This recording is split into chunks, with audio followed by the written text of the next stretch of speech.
Hello दोस्तों, स्वागत है आपका क्रिक टाइम मोट 11 चैनल पे। और आज जो हम मैच कवर करने वाले हैं वो है England women versus south Africa women के बीच का सेकंड ओडीआई मैच, जो होने वाला है 8 दिसंबर को दोपहर 1:30 बजे इंडियन स्टैंडर्ड टाइम के हिसाब से। तो जो सबसे इंपॉर्टेंट बात है वो ये कि आपको हमारा क्रिक टाइम मोट 11 यूट्यूब चैनल सब्सक्राइब कर लेना है। वहां पे आपको डेली बेसिस पे मैच का वीडियो अपडेट और एनालिसिस मिलता रहेगा। और उसके साथ साथ आप हमारा टेलीग्राम चैनल क्रिक टाइम मोट 11 भी ज्वाइन कर लीजिए। तो कोई भी लाइव अपडेट जैसे टॉस रिजल्ट, पिच रिपोर्ट, कोई भी प्लेयर टीम के अंदर आता है, कोई भी प्लेयर टीम से बाहर जाता है, या फैंटेसी साइट्स की टीम, ये सारी इंफॉर्मेशन आपको हमारे टेलीग्राम चैनल पे मिल जाएगी। तो हमारे दोनों सोशल मीडिया अकाउंट को जरूर से ज्वाइन कर लीजिए। बात कर लेते हैं मैच वेन्यू और पिच एनालिसिस की। तो मैच होने वाला है किंग्स मीट डर्बन में। और यहाँ की पिच जो रहती है ना, वो हेवनली पैराडाइज है वो बैटर्स के लिए। बेसिकली बॉल बल्ले पे बहुत ही आसानी से आता है, स्ट्रोक मेकिंग उस वजह से काफी ज्यादा इजी हो जाता है, और बाउंड्रीज भी उतनी ज्यादा बड़ी नहीं रहती है, तो रन्स यहाँ पे अच्छे से बनते हैं। और नई बॉल के साथ ना पेसर्स के लिए थोड़ा मदद रहता है, क्योंकि कैरी ऑन बाउंस जो होता है वो अच्छे से होता है नई बॉल से। तो पेसर्स उस फेज में, जैसे पहले 5-6 ओवर्स हो गए या पहले 7-8 ओवर्स हो गए, वहां पे पेसर्स थोड़ा सा डोमिनेट करेंगे। लेकिन अगर वो वाला फेज बैट्समैन खेल जाता है ना, उसके बाद से तो बैटर्स के लिए ही मदद है। स्पिनर्स के लिए पिच में उतनी ज्यादा कुछ भी नहीं है, लेकिन फिर भी क्योंकि विमेंस गेम है तो स्पिनर्स विकेट लेके जाते ही हैं। बात कर लेते हैं कुछ प्रीवियस स्कोर्स की। तो देख लेते हैं 2019 में जो मैच हुआ उसमें साउथ अफ्रीका वुमेन ने पहले बैटिंग करते हुए बनाए 252 रन 7 विकेट के नुकसान पे 50 ओवर्स में। पाकिस्तान वुमेन बैटिंग करने आई और 239 रन बना दिए 8 विकेट के नुकसान पे 50 ओवर्स में। तो पाकिस्तान का बैटिंग लाइनअप उतना स्ट्रांग नहीं है, लेकिन आप देखिए पाकिस्तान ने फिर भी ज्यादा रन बनाए हैं। इस मैच में पेस को 11, स्पिन को 3 विकेट्स मिले थे। फिर बात करते हैं नेक्स्ट मैच की। वहां साउथ अफ्रीका वुमेन ने पहले बैटिंग करते हुए बनाए 201 रन। पाकिस्तान वुमेन चेस करते हुए 169 रन पे ऑल आउट हो गई। इस मैच में पेस को 12, स्पिन को 7 विकेट मिले थे। तो ये दोनों मैचेस जो हुए वो 2019 के थे। अब लेटेस्ट मैच की बात कर लेते हैं 2023 वाले। वहां साउथ अफ्रीका वुमेन ने पहले बैटिंग करते हुए बनाए 209 रन 44.3 ओवर्स में। और न्यूजीलैंड उसको आराम से चेस कर गया 210 रन बना के 4 विकेट के नुकसान पे 43.2 ओवर्स में। इस मैच में पेस को 8 और स्पिन को 6 विकेट मिले थे। तो आप देख रहे होंगे कि हर मैच में स्कोरिंग हुई है, और पेस ने ज्यादा विकेट लिए हैं, स्पिन ने थोड़ा कम विकेट लिया है, क्योंकि पेसर्स को यहाँ पे ज्यादा मदद है पिच से। फिर बात करें एवरेज स्कोर की, तो 230 से 250 के बीच में एवरेज स्कोर बनना चाहिए। बात कर लेते हैं हेड टू हेड रिकॉर्ड्स की।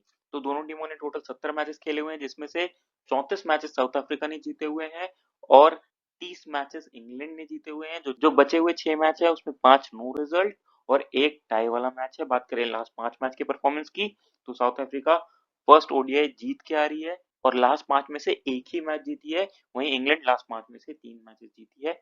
और इंग्लैंड थोड़ा सा फेवरेट स्टार्ट करेगी। लास्ट मैच में साउथ अफ्रीका ने भले ही मैच जीत लिया हो, लेकिन फिर भी इंग्लैंड थोड़ा सा फेवरेट स्टार्ट करेगी, क्योंकि ऑन पेपर्स इंग्लैंड थोड़ा सा ज्यादा स्ट्रॉन्ग टीम। बात कर लेते हैं साउथ अफ्रीका वुमेन की स्क्वाड की। तो लॉरा वोल्फॉर्ड ओपन करेंगी टास्मिन ब्रिड्स के साथ, फिर आएंगी Sune Luus, Annerie Dercksen, Marizanne Kapp, Nadine de Klerk, Chloe Tryon, Sinalo Jafta, N मबाला, आयाबोंगा खाका और आयांडा लूबी। अब बात कर ले यहाँ पे ओवर डिविजन की। तो देखिए Marizanne Kapp, Nadine de clerk और एन मबाला अपने पूरे पूरे ओवर्स करेंगी। तो ये हो गए टोटल 30 ओवर। अब जो बचे हुए ओवर हैं उसमें आयाबोंगा खाका भी ऑलमोस्ट 8 से 10 ओवर्स के बीच में करनी चाहिए। ये हो गया 38 ओवर्स। जो बचे हुए 12 ओवर्स है ना, वो डिवाइड हो जाएंगे क्लोई ट्रेन, एनरे डायरेक्शन, सुनेलूस और आयांडा ल्यूबी में। तो ये इन सब के खाते में अप्रोक्सीमेट 3 से 4 ओवर्स आप देख सकते हैं। या किसी का दिन अच्छा होता है तो वो और भी ज्यादा ओवर्स कर जाएगा। बात करेंगे डेथ ओवर्स की, तो मारिजान कैप और आयाबोंगा खाका ही डेथ में डालने चाहिए। बात कर लेते हैं साउथ अफ्रीका टीम के प्लेयर स्टार्ट्स की। तो लॉरा वोल्फॉर्ड इस फॉर्मेट की काफी ज्यादा अच्छी प्लेयर है ये। जब जब इनको टाइम मिलता है ना विकेट पे, तब तब ये अच्छा परफॉर्म करके जाती हैं। अगर आप एवरेज देखें इस फॉर्मेट में तो 50 का एवरेज है। रीसेंट फॉर्म काफी ज्यादा अच्छा चल रहा है। लास्ट के 5 मैचेस में 2 सेंचुरी और 2 हाफ सेंचुरी आ चुकी है, जिसमें से 3 बार नॉट आउट रही है। तो मैंडेटरी पिक रहेंगी, जरूर कवर करके चलिए। एक अच्छी कैप्टनसी चॉइस भी रहेंगी डिफरेंशियल ग्रैंड लीग में। फिर आती है तास्मिन ब्रिट्स। तो लगातार फॉर्म खराब चल रहा है, बहुत ही ज्यादा स्ट्रगल कर रही है। बैटिंग विकेट है, इसलिए आप चाहें तो इन पे रिस्क ले सकते हैं, लेकिन फॉर्म वाइज मैं इनको कहूंगा कि आप छोड़ दीजिए तो ही ज्यादा अच्छा होगा, क्योंकि ज्यादातर मैचेस में रिसेंट में ये फ्लॉप ही रही हैं। फिर आती है सोने लुइस, तो बैटिंग से फॉर्म इनका भी ज्यादा अच्छा चल नहीं रहा है, एवरेज ही है। लेकिन क्योंकि बॉलिंग करेंगी तो उस वजह से ये एक एवरेज पिक हो जाती है स्मॉल लीग के हिसाब से। आप चाहें तो इनको ट्राई करके चल सकते हैं स्मॉल लीग में, आपके लिए एक ट्रम्प कार्ड पिक का काम कर सकती हैं। फिर आती है एनरी डायरेक्शन, तो अभी तक काफी ज्यादा इंप्रेस किया है। जो टी20 सीरीज थी वहां पे जब बैटिंग के में मौका मिला तो वहां पे परफॉर्म करा, लास्ट मैच में बॉलिंग डालने को मौका मिला वनडे में, वहां पे 3 विकेट लेके गई और काफी सटीक बॉलिंग डाल रही थी, साथ ही साथ 27 रन भी बनाए। तो डुअल रोल अगर इनका रहता है तो ये अच्छे पिक रहेंगे और ये आने वाले टाइम में ना साउथ अफ्रीका की एक स्टार ऑलराउंडर बन के उभरेंगी। तो स्मॉल लीग में एक अच्छे पिक रहेंगी, आप इनको आराम से कवर करके चल सकते हैं। फिर आती है मारिजान कैप, तो लास्ट मैच में मैंने इनको कैप्टन बनाने को भी बोला था, क्योंकि इनकी बॉलिंग की डिपेंडेबिलिटी ना इनकी टीम में सबसे ज्यादा इन्हीं के ऊपर है। तो उस वजह से ये एक अच्छी पिक होती है और डुअल रोल रहेगा तो फैंटेसी वैल्यू भी इनकी काफी ज्यादा है। बैटिंग से भी पॉइंट्स देंगी, बॉलिंग से भी पॉइंट्स देंगी, तो एक अच्छे पिक रहेंगी, अच्छी कैप्टनसी चॉइस रहेंगी, मैंडेटरी पिक रहेंगी, जरूर कवर करके चलिए। फिर आती है नटीन डेक्लर, तो इनका भी डुअल रोल रहेगा, बैटिंग बॉलिंग दोनों का बैकअप देके जाती है। रिसेंट में फॉर्म भी काफी ज्यादा अच्छा चल रहा है, अकेले टी20 सीरीज में ये परफॉर्म कर रही थी, अब जब यहाँ पे आई है तो यहाँ पे भी, अब जब ओडीआई सीरीज आई है तो उसमें भी ये परफॉर्म करके जा रही है। तो मैंडेटरी पिक रहेंगी, जरूर कवर करके चलिए। फिर आते हैं क्लोई ट्राउन, तो बैटिंग से तो बिल्कुल फ्लॉप है। वर्ल्ड कप से फॉर्म जो खराब है वो डब्ल्यूबीबीएल में खराब रहा, उसके बाद यहाँ पे भी वही हाल चल रहा है। तो बैटिंग से आप एकदम भूल जाइए, फॉर्म काफी ज्यादा खराब चल रहा है। लास्ट मैच में भले ही बैटिंग ना आई हो, लेकिन फिर भी बैटिंग इनकी उतनी ज्यादा अच्छी चल नहीं रही है, स्ट्रोक मेकिंग उतना ज्यादा अच्छा नहीं हो रहा है इनसे, बॉल टाइम अच्छे से नहीं हो रहा है और वहां पे फिर इनको दिक्कत आएगी ही आएगी। और बॉलिंग में क्योंकि स्पिनर्स को मदद नहीं मिल रही है विकेट से, तो उतनी अच्छी पिक मुझे नहीं दिख रही है स्मॉल लीग के हिसाब से। आप आराम से इनको छोड़ के चल सकते हैं, ग्रैंड लीग में आप इनको आराम से ट्राई करके चल सकते हैं। फिर आती है सिनालो जाप्ता, तो ज्यादातर मैचेस में बैटिंग नहीं आएगी, बैटिंग काफी ज्यादा नीचे आती है। सिर्फ 18 मैचेस में, 33 मैचेस की सिर्फ 18 इनिंग्स में इनकी बैटिंग आई है, तो आप समझ सकते हैं इतना ज्यादा नीचे आती है ये, तो आराम से छोड़ दीजिएगा, उतनी अच्छी ऑप्शन नहीं रहेंगी ये। फिर आती है एनवा वाला, तो 27 मैचेस में 23 विकेट ले रखी है, लास्ट मैच में 2 विकेट्स लेके गई है। लेकिन इस पिच पे क्योंकि स्पिन को मदद नहीं है विकेट से, स्पिनर्स को मदद नहीं रहेगी, तो जब स्पिनर्स को मदद नहीं रहती है ना पिच से, तो ये उतनी अच्छी ऑप्शन नहीं रहती, उतनी विकेट टेकिंग ऑप्शन नहीं रहती है। लेकिन अगर साउथ अफ्रीका पहले बॉलिंग करता है तो उस केस में आप ले सकते हैं, क्योंकि अगर प्लेयर्स इनको मारने जाएंगे तो वहां पे क्योंकि लाइन लेंथ इनका एक्यूरेट रहता है, तो एलबीडब्ल्यू होल्ड या कैच आउट होने के चांसेस रहेंगे ही रहेंगे। तो उस केस में आप इनको कवर करके चल सकते हैं जब साउथ अफ्रीका पहले बॉलिंग कर रहा हो। तो साउथ अफ्रीका अगर सेकंड बॉलिंग कर रहा है तो उस केस में आप छोड़ के भी चल सकते हैं। फिर आती है बोंगा काका, तो 104 मैचेस में 131 विकेट ले रखे हैं, रिसेंट फॉर्म उतना ज्यादा अच्छा नहीं चल रहा है, लेकिन डेथ में बॉलिंग करेंगी और ऐसा नहीं होगा कि इंग्लैंड हर बार डेथ से पहले ही आउट हो जाए। तो डेथ तक मैच जाएगा ही जाएगा, इंग्लैंड अपने 50 ओवर्स खेलेगी। लास्ट मैच में वो अनएक्सपेक्टेड हो गया था टोटली, लेकिन अगर डेथ तक जाएगा तो ये डेथ में बॉलिंग करेंगी। तो फर्स्ट इनिंग्स के केस में अगर साउथ अफ्रीका पहले बॉलिंग करता है तो उस केस में आप इनको कवर करके चल सकते हैं। सेकेंड इनिंग्स में आप इनको छोड़ के साउथ अफ्रीकन ऑलराउंडर्स को भी ट्राई कर सकते हैं। फिर आती है आयंडा ल्यूबी, तो उतने अच्छा फॉर्म नहीं दिख रहा है, 3 मैचेस में 2 ही विकेट लिए हैं, तो आराम से छोड़ दीजिएगा, उतनी अच्छी ऑप्शन नहीं है फैंटेसी वाइज। हमारे लिए इनसे ज्यादा अच्छी फैंटेसी वैल्यू पिक्स मिल जाएंगी। फिर बात कर लेते हैं इंग्लैंड वुमेन के स्क्वाड की, तो सोफिया डंकली ओपन करेंगी टैमी बॉमॉन्ट के साथ, फिर आएंगी Heather Knight, Nat Sciver Brunt, Danni Wyatt Hodge, Amy Jones, Alice Capsey, Sophie Ecclestone, Charlie Dean, Lauren Filer और लॉरेन बेल। बात कर ले यहाँ पे ओवर डिवीजन की, तो देखिए Lauren Bell, Lauren Filer, Charlie Dean, Sophia Ecclestone और नैट सिवर ब्रंट, यही 5 जो मेन बॉलर्स है वो करेंगी। अगर किसी का भी दिन खराब होता है तो उस केस में एलिस कैप्से आपको ओवर करती हुई दिख सकती हैं। अब बात कर लेते हैं इंग्लैंड टीम के प्लेयर स्टार्ट्स की। तो सोफिया डंकले ओपन करेंगी। 34 मैचेस की 32 इनिंग्स में 789 रन है, 26 का एवरेज, 81 का स्ट्राइक रेट। रीसेंट फॉर्म काफी ज्यादा खराब चल रहा है, आराम से छोड़ दीजिएगा। इतनी अच्छी पिक ये नहीं दिख रही है। विकेट बैटिंग फ्रेंडली है तो उस वजह से आप ग्रैंड लीग में इनको ट्राई कर सकते हैं। स्मॉल लीग में कहीं से भी अच्छी ऑप्शन ये नहीं दिख रही है। फिर आती है टैमी बॉमोंट। तो 122 मैचेस की 112 इनिंग्स में 4105 रन है, 40 का एवरेज, 75 का स्ट्राइक रेट। रीसेंट फॉर्म अच्छा भी चल रहा है।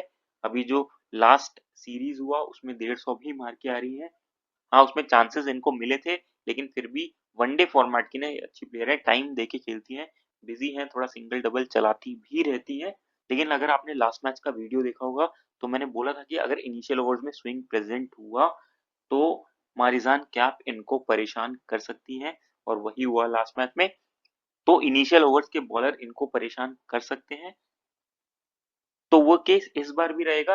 लेकिन हर बार ये इतनी जल्दी विकेट अपना फेंक के नहीं जाएंगी। तो स्मॉल लीग के हिसाब से एक अच्छी ऑप्शन है, आप चाहें तो इनको कवर करके चल सकते हैं। फिर आती है हैदर नाइट। तो 144 मैचेस की 137 इनिंग्स में 3953 रन है, 35 का एवरेज, 72 का स्ट्राइक रेट, 56 विकेट से रखे हैं। रीसेंट फॉर्म अच्छा चल रहा है, लास्ट मैच में भी दिखाया कि ये क्यों क्लास प्लेयर है। 40 रन की अच्छी इनिंग्स खेली थी, और अभी डब्ल्यूबीबीएल में भी फॉर्म काफी ज्यादा अच्छा चल रहा था, वहां हिटिंग करके खेल रही थी। और लॉन्ग फॉर्मेट में ना ये भी अच्छी प्लेयर है, आराम से आप इनको कवर करके चल सकते हैं अगर इंग्लैंड फर्स्ट बैटिंग कर रहा हो तो। सेकंड बैटिंग के केस में भी ये एक अच्छी ऑप्शन रहेंगी आपके लिए। फिर आती है नैट सेवर ब्रेंट। तो लास्ट मैच में एक प्लम्ब आउट हो गई थी फर्स्ट बॉल पे ही, लेकिन हर बार ऐसा नहीं होगा। बैटिंग से फॉर्म काफी ज्यादा अच्छा चल रहा है, और साथ ही साथ बॉलिंग का बैकअप भी है इनके साथ, और कैप्टनसी की भी ये एक अच्छी दावेदार रहेंगी। तो आराम से आप इनको कवर करके चल सकते हैं। और बैटिंग से तो याद रखिएगा, लास्ट मैच में भले ही आउट हो गई हो, लेकिन बैटिंग से फॉर्म इनका सही में काफी ज्यादा अच्छा चल रहा है रिसेंट डेज में। तो मैंडेटरी पिक रहेंगी, जरूर कवर करके चलिए। एक अच्छी कैप्टनसी वाइस कैप्टनसी चॉइस भी रहेंगी आपके लिए। फिर आते हैं डैनी व्हाइट हॉर्स। तो रिसेंट फॉर्म इनका भी अच्छा चल रहा है, अभी टी20 सीरीज में परफॉर्म करके आ रही है, तो वहां से कॉन्फिडेंस थोड़ा हाई रहेगा। लेकिन अगर ऐसा होता है ना कि कभी कभार इंग्लैंड का टॉप ऑर्डर चल जाता है, तो इनका बैटिंग थोड़ा सा लेटर फेज में आता है, और वहां पे हिटिंग करने के चक्कर में ये आउट भी हो सकती है। और हर बार ऐसा होगा नहीं कि इंग्लैंड का बैटिंग ऑर्डर कोलैप्स करे और इनकी फिर बैटिंग जल्दी भी आ जाए। तो फिलहाल के लिए स्मॉल लीग के हिसाब से मुझे एवरेज ही पिक दिख रही है। फर्स्ट इनिंग्स में अगर इंग्लैंड बैटिंग करता है तो आप फिर भी ट्राई कर सकते हैं। सेकंड इनिंग्स में अगर इंग्लैंड बैटिंग करता है ना, तो आराम से छोड़ दीजिएगा, उतनी अच्छी पिक नहीं रहेगी। फिर आती है एमी जोन्स। तो ये डिफॉल्ट फिर आती है एमी जोन्स। तो ये डिफॉल्ट पिक है विकेट कीपिंग सेक्शन में। लेके चलिए, फॉर्म भले ही अच्छा नहीं चल रहा हो, लेकिन इन्हीं को लेके चलना है, क्योंकि सिनालो जाब तक की ज्यादातर मैचेस में बैटिंग नहीं आएगी। फिर आती है एलिस कैप से। तो बैटिंग से फॉर्म काफी ज्यादा खराब चल रहा है इनका, डब्ल्यूबीपीएल भी खराब किया, वर्ल्ड कप भी खराब गया उसके बाद। लेकिन डब्ल्यूबीपीएल में ना इन्होंने विकेट्स लिए थे। अब दिक्कत यह है कि इंग्लैंड के लिए ये इतनी ज्यादा बॉलिंग नहीं करती हैं, तो अगर किसी का दिन बहुत ही ज्यादा खराब होगा ना, तभी इनको ओवर्स मिलेंगे। और मोस्ट ऑफ द केसेस में अगर ये ओवर्स करती भी हैं तो 3 से 5 ओवर्स के करीब ही करेंगी। और बैटिंग काफी नीचे आ रही है और फॉर्म अच्छा नहीं है, तो उस वजह से इतनी अच्छी पिक नहीं दिख रही है स्मॉल लीग के हिसाब से। ग्रैंड लीग में ट्राई करिए तो ज्यादा अच्छी ऑप्शन रहेंगी। फिर आती है चार्ली डीन। तो 35 मैचेस की 22 इनिंग्स में 343 रन है, 22 का एवरेज, 68 का स्ट्राइक रेट, 62 विकेट ले रखे हैं। अगर आपने हमारा लास्ट मैच का वीडियो देखा होगा तो लास्ट मैच में मैंने बताया था कि ये भले ही बॉलर है, लेकिन बैटिंग कैपेबिलिटीज इनकी अच्छी है, और लास्ट मैच में इन्होंने ये दिखाया भी। 47 रन नॉट आउट। तो बैटिंग करना ये जानती हैं, और बॉलिंग भी अच्छी खासी कर रही है, विकेट टेकिंग ऑप्शन ये रहती है। तो मैंडेटरी पिक रहेंगी, जरूर कवर करके चलिए। As a differential captaincy choice भी आप ट्राई कर सकते हैं मिनी ग्रैंड लीग या ग्रैंड लीग्स में।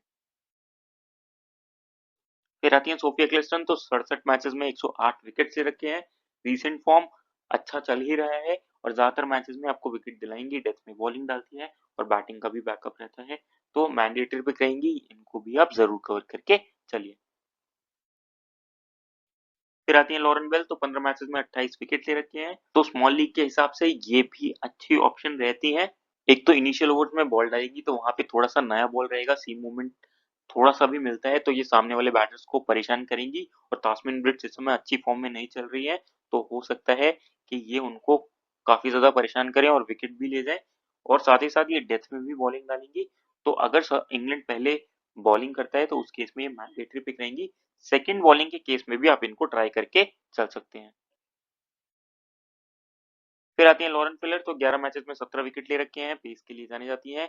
बाउंस और कैरी भी इनको अच्छा मिलता है और पिच से सपोर्ट मिलेगा पेसर्स को इनिशियल ओवर्स में, तो इनका ये भी मैंडेटरी पिक है।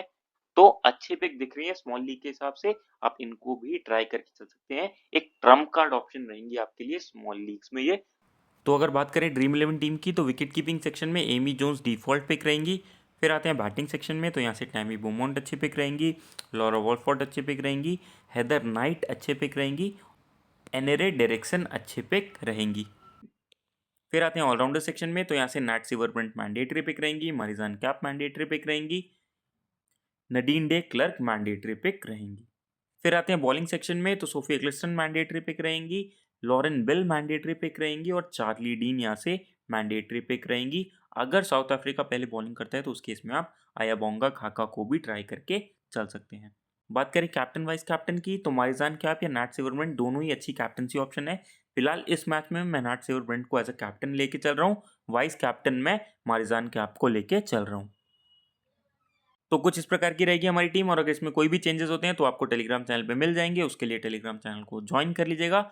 और जो सबसे इंपॉर्टेंट बात है कि हमारे यूट्यूब चैनल को ज़रूर से सब्सक्राइब कर ले, वहाँ आपको डेली बेसिस पे मैच का वीडियो अपडेट्स और एनालिसिस मिलता रहेगा। और जब आप वीडियोस देखते हैं ना, तो आपका मैथ सेंस बढ़ता है, गेम का अंडरस्टैंडिंग बढ़ता है, प्लेयर्स का नॉलेज बढ़ता है, और फिर जब आप टीम बनाते हैं तो आप ज़्यादा इफेक्टिव, ज़्यादा इंपैक्ट वाली टीम बनाएंगे और मोस्ट ऑफ द केसेस में आप विनिंग जोन में रहेंगे। तो इसलिए वीडियोस को ज़रूर देखें, लाइक करें, शेयर करें, चैनल को सब्सक्राइब करें। मिलते हैं अगली वीडियो के साथ। Thank you.